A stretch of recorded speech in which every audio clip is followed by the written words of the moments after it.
to call your attention to a really interesting report in the New York Post that details the personal venom that's developed between the President of the United States, Barack Obama, and Charlie Rangel, the long-serving congressman from Harlem, been in the House of Representatives for 44 years. It turns out they hate each other. There is no way to put a finer point on this. They despise each other. A new book has the president calling Charlie Rangel, quote, a hack, referring to his many ethical challenges. And there's no doubt that Charlie Rangel is a hack and has been caught not paying his taxes. But how interesting. It's really fascinating read in the Post this morning, and it breaks it all down, the sort of back and forth. And it seems to be that Rangel is, as they describe it, old school. Right? He's been there for 44 years, in Harlem, congressman. He does it old school, and he has seen President Obama as an upstart, a beginner. In fact, he famously backed Hillary Clinton and said, we don't need a beginner.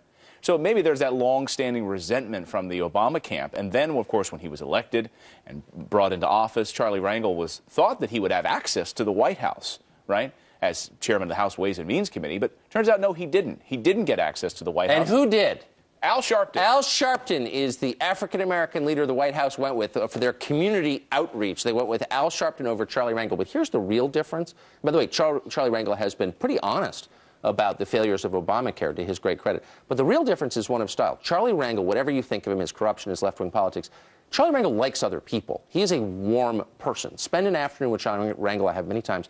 Charlie Rangel exudes an affection for other human beings. That is wholly absent from President Obama. Name 5 people who are close to President Obama. You can't, because they don't exist. You can name 500 who like Charlie Rangel personally. That's the real divide here. A warm person and also enjoying the warm climate. You remember the picture of him sprawled out on the beach chair that somebody got of him on the beach. In the Dominican Republic. Yeah, in the Dominican Republic, and he allegedly, and then he hadn't paid his taxes on the cottage there, and you know the president didn't take to his side. And also, you remember the $30,000 a plate fundraising event that was going on in Harlem, which is the home turf, the district of Charlie Rangel, and he wasn't invited, wasn't comped anyway. And Charlie Rangel famously said, "Well, I'm coming anyway." But you can have a conversation with Charlie Rangel. I mean, Charlie Rangel is a politician. He understands compromise, like two people coming together to achieve something.